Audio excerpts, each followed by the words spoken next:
Welcome to Proyek Eksperimen Fisika Modern oleh kelompok kelima, Frank Hertz. Dosen pengampu, Putri Dwi Sundari, SP3, MPD.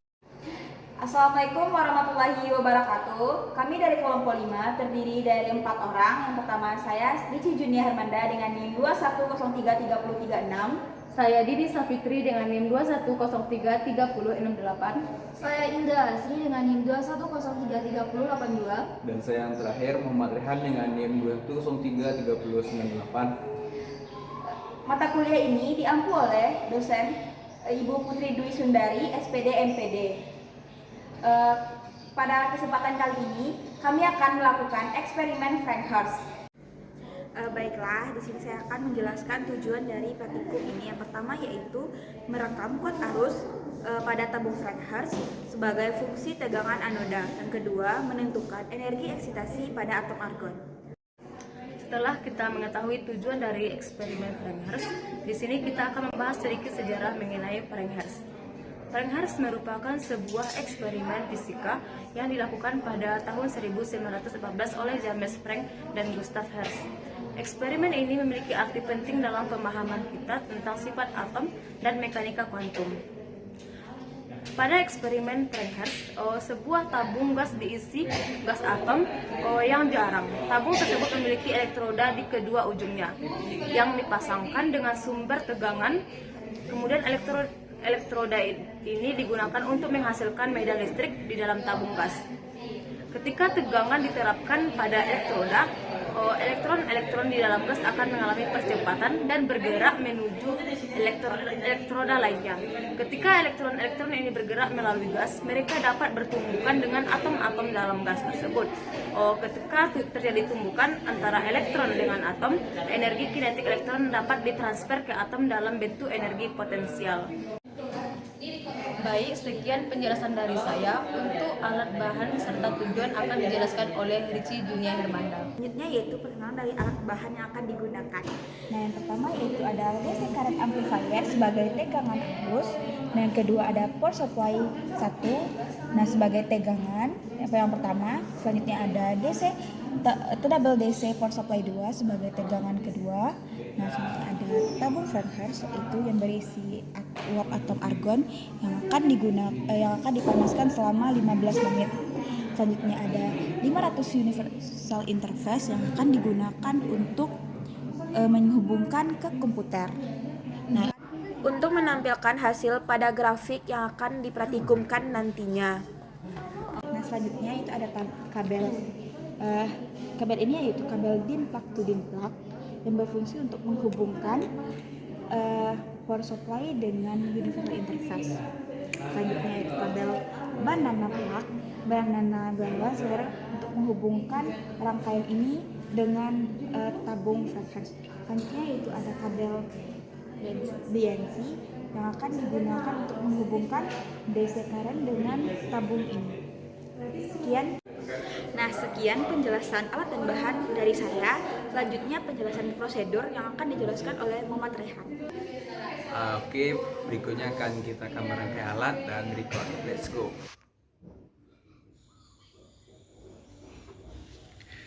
Oke, yang pertama kita menghubungkan 0 sampai 6,3 volt dari power supply 1 ke filamen dan Frank Hertz tube.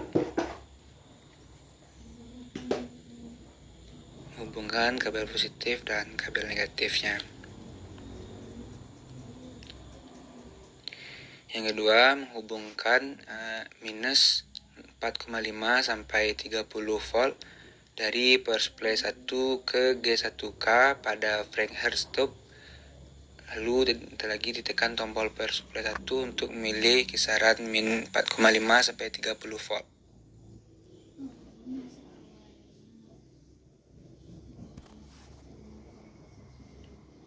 Nah, selanjutnya menghubungkan 0 sampai 100 volt dari power supply 2 ke G2K. Tekan tombol power supply di power supply 2 untuk memilih rentangan 0 sampai 100.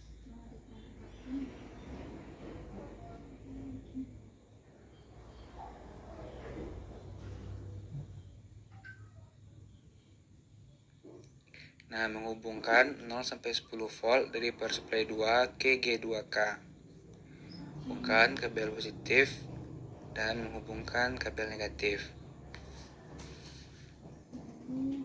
Nah, selanjutnya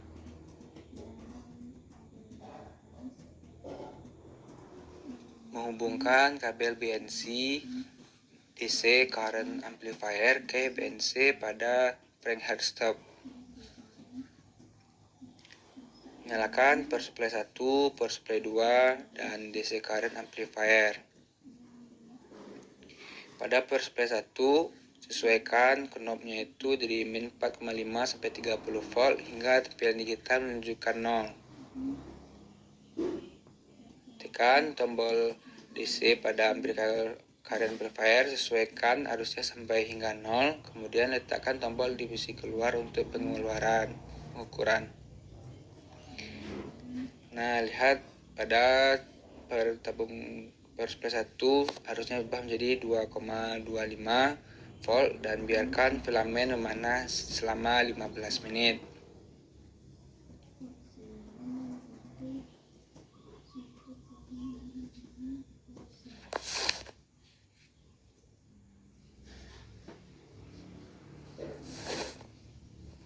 Nah, selanjutnya menghubungkan port interface DC current amplifier ke CHA pada 550 universal interface. Lalu menghubungkan port interface power supply 2 0 sampai 100 volt ke CHB pada 550 universal interface. Mengatur tegangan G1K ke 1,5 volt pada power supply 1 bagian kanan.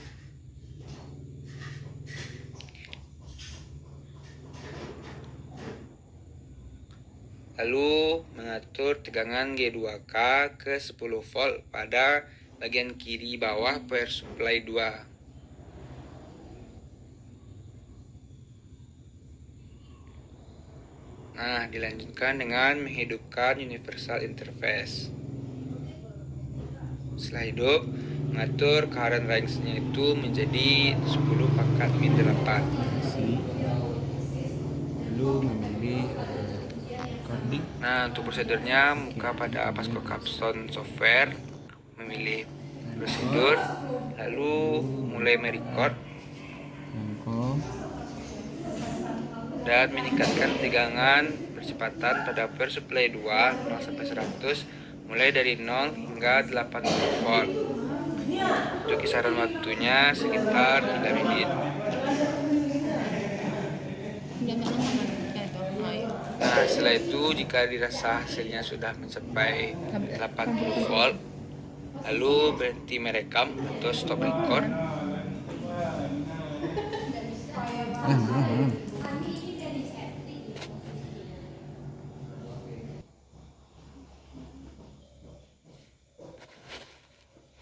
Nah, hasilnya didapatkan mencatat memilih tegangan puncak dan tegangan lembah. Setelah itu menurunkan kembali arus dari tegangan power supply 2 kembali menjadi 0.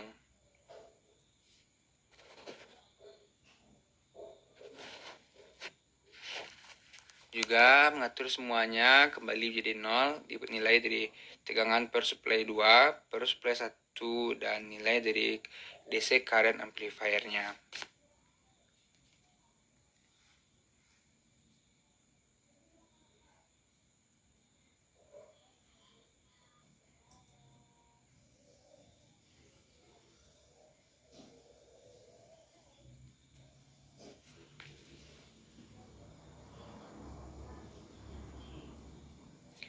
Tidak lupa untuk DC current amplifier-nya itu juga diturunkan menjadi 0.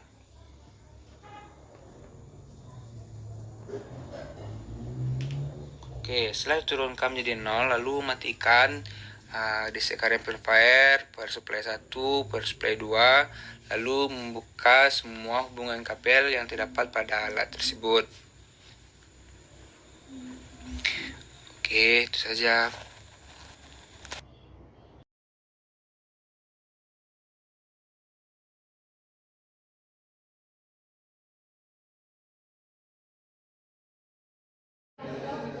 Itulah hasil dari merangkai dan merekod alat. Berikutnya akan dilanjutkan oleh Hilda.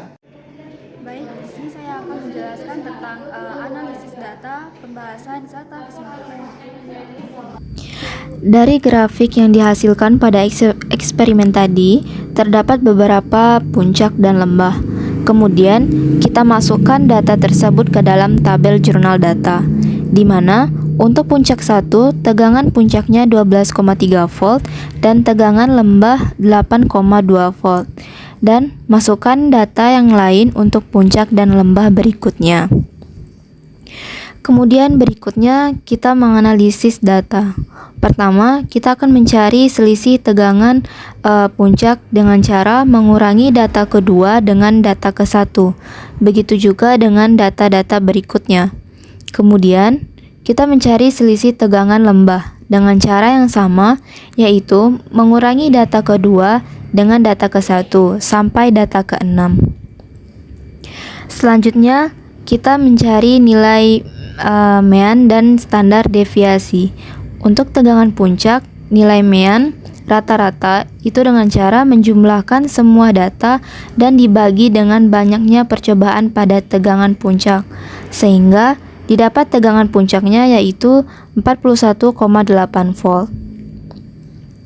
Dan untuk standar deviasi itu dengan menggunakan rumus SD sama dengan akar sigma kali XI kurang rata-rata X dikuadratkan, kemudian dibagi N, dan masukkan hasil data. XI adalah tegangan puncak, kemudian X rata-rata merupakan nilai mean, dibagi dengan berapa banyak data sehingga, dan masukkan hasil data, di mana XI adalah tegangan puncak, kemudian X rata-rata merupakan nilai mean, dibagi dengan berapa banyak data sehingga didapatkan hasilnya yaitu 20,93 volt. Kemudian menghitung persentase kesalahannya dan didapatkan sebesar 10%. Kemudian untuk tegangan lembah, untuk mencari rata-rata dan standar deviasi sama dengan cara untuk mencari tegangan puncak. Untuk rata-rata mean yaitu 34,4 volt dan untuk standar deviasi 45,5 volt. Kemudian untuk persentase kesalahannya yaitu sebesar 5,8%.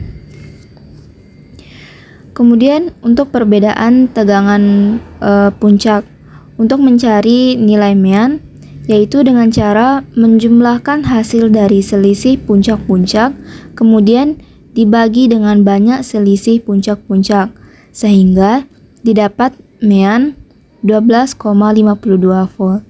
Dan untuk mencari standar deviasi SD sama dengan mencari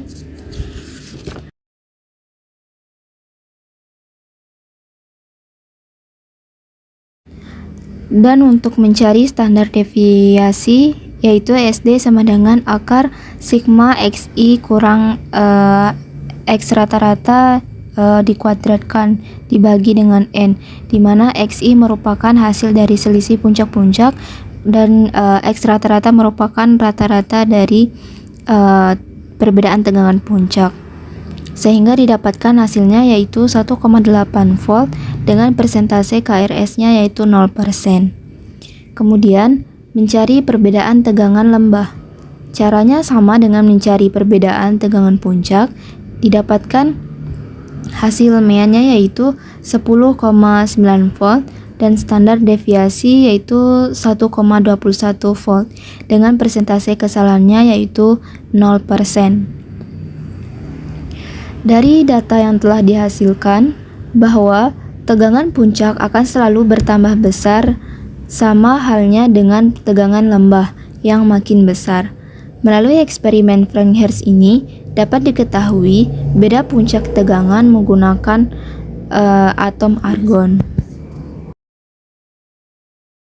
Berdasarkan eksperimen yang telah kami lakukan, dapat disimpulkan bahwa hasil dari eksperimen Frank Hertz adalah grafik yang menunjukkan jumlah elektron yang tiba di elektro kedua sebagai fungsi dari tegangan yang diterapkan. Grafik ini menunjukkan adanya puncak-puncak yang terjadi ketika tegangan mencapai nilai tertentu. Puncak-puncak ini menunjukkan bahwa energi kinetik elektron yang mencapai tingkat energi tertentu dapat ditransfer ke atom dalam gas, sehingga menghasilkan energi potensial. Puncak-puncak ini memberikan bukti eksperimental pertama tentang eksistensi tingkat energi terkuantifikasi dalam atom. Eksperimen Frank Hertz memberikan kontribusi penting dalam pengembangan mekanika kuantum dan pemahaman kita tentang sifat atom. Thank you for watching. Thank you for watching.